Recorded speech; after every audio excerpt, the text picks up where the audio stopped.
Elshinda News and Talk.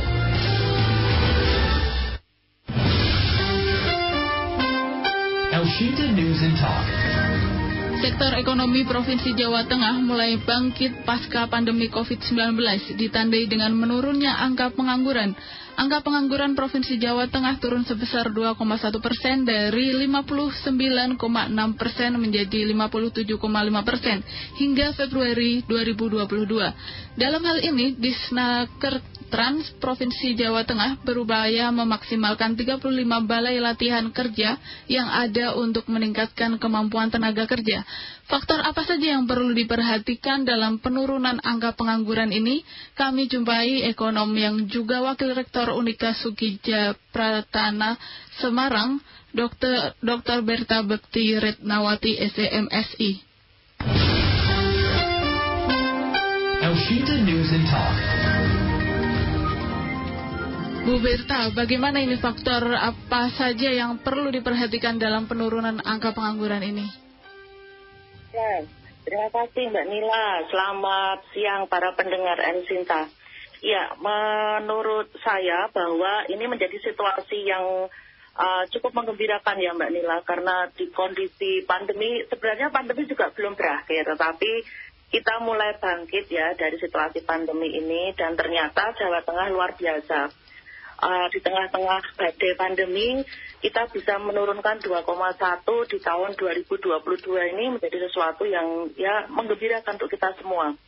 Nah, menurut saya bahwa faktor-faktornya memang banyak sih. Dari pemerintah provinsi juga memberikan banyak upaya untuk bisa menurunkan ya bagaimana hempasan badai pandemi ini membuat sektor usaha apapun bentuknya, apapun levelnya itu semua terdampak. Nah, kemudian dari sini memang muncul suatu upaya yang luar biasa. Bagaimana ini tidak berlanjut?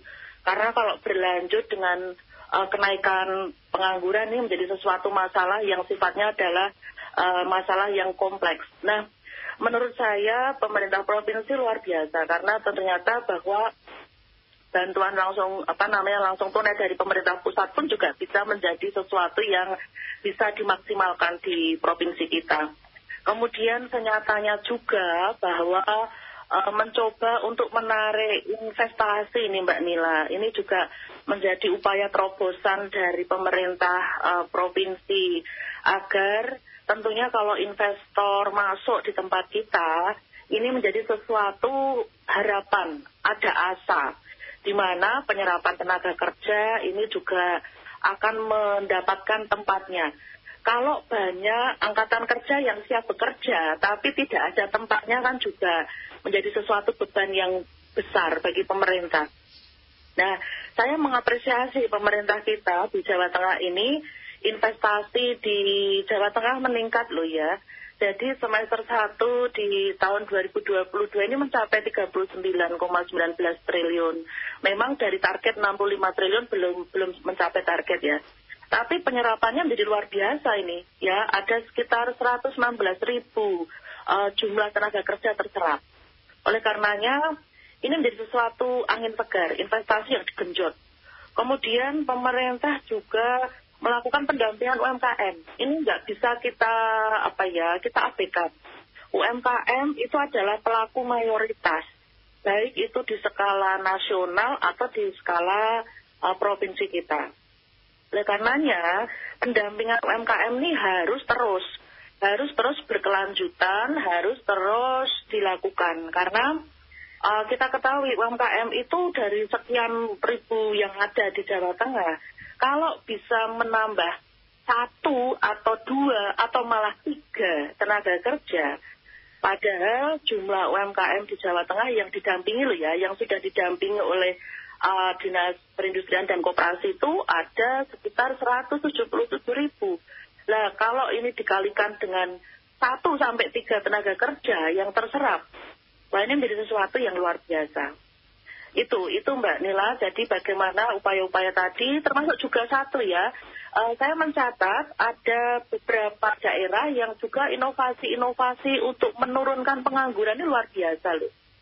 Jadi saya melihat misalkan di Kota Semarang, itu meluncurkan yang namanya SIKER, ya, Sistem Informasi Pencari Kerja, atau juga ada ATM Pencari Kerja. Itu kan beberapa kota melakukannya. Tegal itu ada juga yang namanya Job Cafe Antarkerja atau pelayanan antar kerja.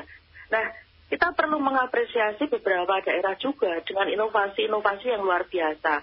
Mencoba untuk mencari terobosan di tengah badai pandemi yang memang sudah mulai kita turunkan dan sudah kita mencari untuk berkelanjutan yang ada. Beberapa kota ini inovatif banget gitu. Itu dulu Mbak Nila. Iya Bu, selama ini bagaimana perkembangan pendampingan UMKM yang dilakukan pemerintah provinsi Bu? Oke. Saya melihat, karena juga saya melakukan beberapa penelitian terkait dengan UMKM, pendampingan UMKM provinsi ini nampaknya memiliki sisi yang jangka panjang, di mana ini harus dalam jangka panjang kemudian membuat UMKM kita itu sustain dalam jangka panjang, selalu bertahan. Salah satu hal misalkan, pendampingan terkait dengan digitalisasi. Ini nampaknya tidak bisa dihindarkan lagi, yang namanya teknologi, kemudian yang namanya pemasaran lewat sosial media, lewat jalur-jalur digitalisasi. UMKM tidak boleh menghindari hal ini. Nah, ini disadari betul oleh pemerintah provinsi, sehingga pendampingan termasuk bagaimana upaya untuk menyadarkan dari para pelaku UMKM. Harus kita sadari loh, UMKM ini tidak semua memiliki resources yang memadai untuk bisa berlatih atau kemudian juga memahami tentang konsep digitalisasi dunia bisnis. Tapi saya melihat bahwa ini upaya-upaya ini selalu dilakukan kok. Kemudian UMKM sekarang sudah juga menyadari bahwa pasar itu adalah dinamis. Konsumen atau pasar itu adalah selalu menginginkan yang terbaik dengan harga terjangkau, dengan keunikan-keunikan yang ada, atau nilai tambah yang ada. Oleh karenanya, pendampingan terhadap konsep perubahan pasar, selain dari terkait dengan teknologi, komunikasi, digitalisasi pemasaran tadi, nampaknya juga harus mulai ditekankan. Sehingga pendampingan ini menjadi senjata untuk bisa melihat bahwa pasar ini berubah. Pasar ini adalah selalu mencari keunikan-keunikan. Nah, UMKM harus mengambil peranan itu. Jangan misalkan begini, UMKM itu tidak memiliki nilai tambah sesuatu, tidak mencirikan inovasi sesuatu. Kalau enggak, ya ditinggalkan oleh pasar. Nah, ini hal-hal yang senyatanya sudah disadari oleh pemerintah provinsi untuk mendampingi UMKM. Karena apa? UMKM ini diharapkan naik kelas. Kalau tadinya mikro, ya kemudian menjadi kecil, kemudian medium, dan kemudian jadi besar. Harapannya naik kelas. Nah, ternyata untuk naik kelas itu juga perlu perjuangan tadi. Memahami pasar, siapa konsumennya, kemudian memahami perkembangan teknologi informasi yang luar biasa.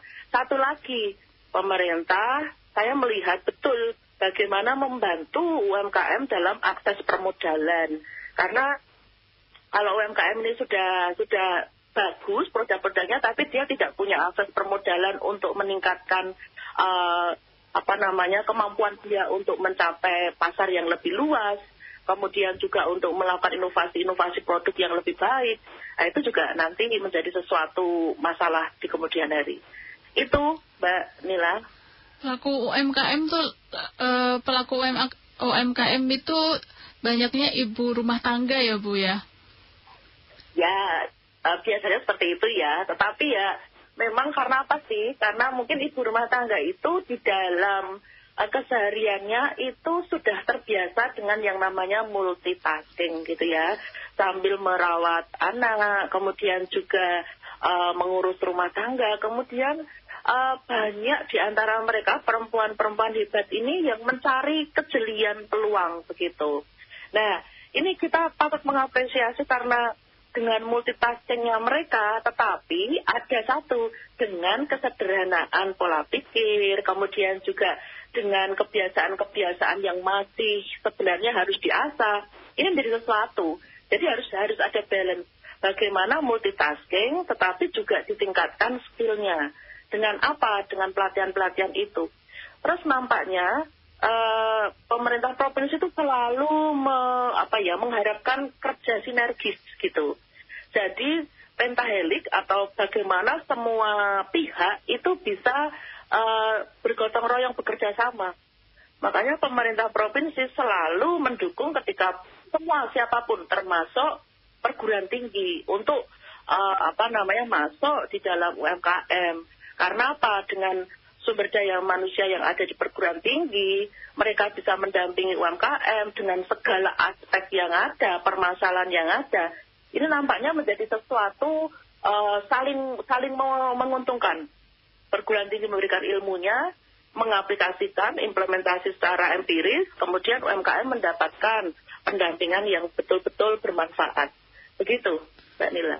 Apakah pemanfaatan balai latihan kerja ini cukup efisien, Bu, untuk mengurangi pengangguran? Saya pikir kok ini ya, namanya saja balai latihan kerja. Kemudian kalau saya lihat ada 35 balai latihan kerja di seluruh Jawa Tengah. Artinya di setiap kota atau kabupaten Jawa Tengah itu tersedia. Nah, dengan upaya itu, di mana dari Disperinaker ya, Dinas Perindustrian Tenaga Kerja dengan BLK ini menjadi garda yang paling dekat juga dengan masyarakat yang memang membutuhkan. Artinya bahwa mereka memang punya otoritas melakukan pelatihan yang dibutuhkan masyarakat, mereka punya pendanaan, mereka punya resources, mereka punya petugas-petugas yang memang handal, dan juga dekat dengan masyarakat di setiap daerah. Nampaknya justru harus mereka diberi ruang untuk bisa melihat kebutuhan-kebutuhan di setiap daerah. Karena kenyataannya setiap daerah itu beda-beda. Mereka, BLK itu harus secara custom melihat kebutuhan di kota A apa, B apa, C apa, sehingga betul-betul sesuai. Katakanlah, misalkan, ada satu daerah yang bahan baku yang tersedia itu melimpah, misalkan bambu, begitu ya. Nah, harus beda konteks pelatihannya dengan daerah yang notabene di situ melimpah untuk katakanlah makanan dari singkong misalkan.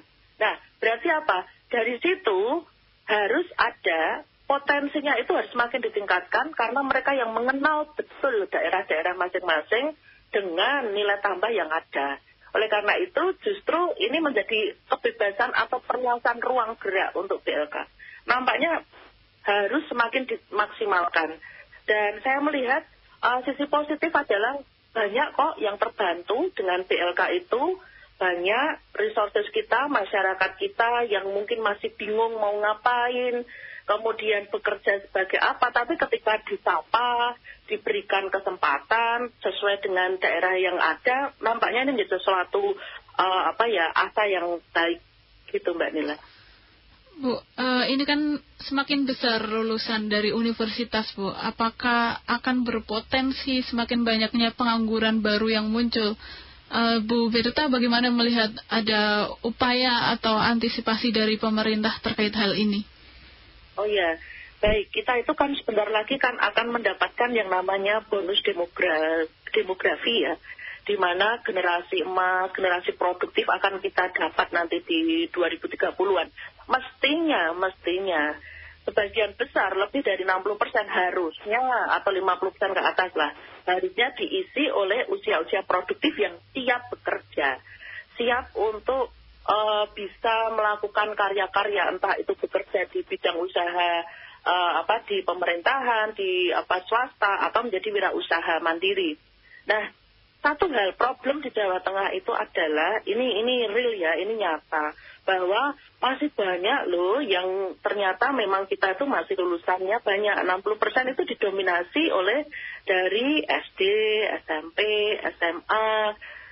Memang akan semakin banyak juga sih, tapi angkanya lebih besar yang level ini. Yang untuk perguruan tinggi tetap akan ada peningkatan, tetapi yang memang SD, SMP sama SMA ini yang akan lebih banyak, lebih mayoritas begitu.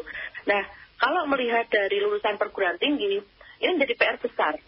sekarang perguruan tinggi itu dihadapkan dengan satu tantangan bahwa DUDI atau dunia usaha, dunia industri itu harus menjadi sinerginya perguruan tinggi. Untuk apa? Untuk bisa menyiapkan kurikulum bagi mahasiswa yang memang siap ketika dia diwisuda, siap untuk bersama-sama bisa diterima di DUDI. Karena apa? Dengan kurikulum di mana mereka sudah pernah magang, sudah pernah latihan bekerja, ketika sudah lulus tidak ada lagi kagok, tidak ada lagi ketidaksiapan mau ngapain dan sebagainya.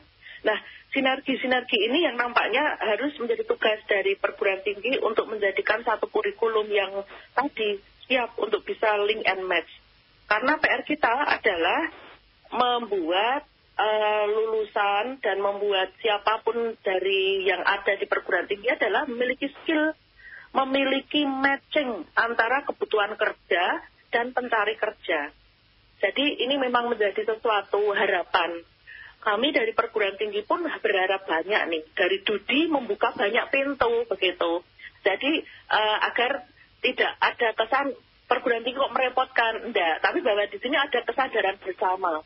Ada upaya bersama bahwa kita bersama menyiapkan resources yang nanti pada saat kita menghadapi yang namanya bonus demografi ya lebih siap lah jumlah angkatan muda yang produktif itu sudah lebih baik begitu. Ini PR bersama Mbak Nila. Ya, masalah kalau mahasiswa itu harus dibarengi dengan kurikulum yang memadai ya Bu ya, untuk agar siap bekerja setelah lulus begitu. Betul. Ya, betul. Karena kalau jangan sampai begini, kan banyak ya sudah dilakukan riset-riset, IPK bagus, tinggi, baik banget, atau malah mungkin mendekati 4 atau malah 4. Itu nggak jaminan loh ketika dia udah masuk di dunia kerja, kemudian dia bingung mau ngapain. Kemudian dia tidak diimbangi juga dengan karakter-karakter yang memang penting di dalam dunia kerja. Bagaimana cara menjalin komunikasi, bagaimana menjalin jejaring, kemudian bagaimana membuat seseorang itu menjadi jiwa yang ulet gitu loh, ulet, liat, kemudian tangguh, kemudian motivasi tinggi untuk bisa memberi yang terbaik dalam hidupnya. Nah, nampaknya ini PR bagi kami di kalangan pendidikan ya. Bagaimana membuat kita para anak didik kita itu menjadi seperti itu. Karena jangan sampai kita membuat itu tadi pengangguran dari kalangan terdidik. Kita ikut merasa berdosa loh kalau ternyata yang kita hasilkan malah justru menambah jumlah pengangguran yang ada. Tapi sebenarnya mestinya bahwa kalangan terdidik ini adalah pastinya harus lebih siap dari level-level pendidikan yang ada di bawahnya. Ngaten Mbak Nila. Jadi memang harus tersinergi kurikulum yang ada dengan dunia usaha, dunia industri.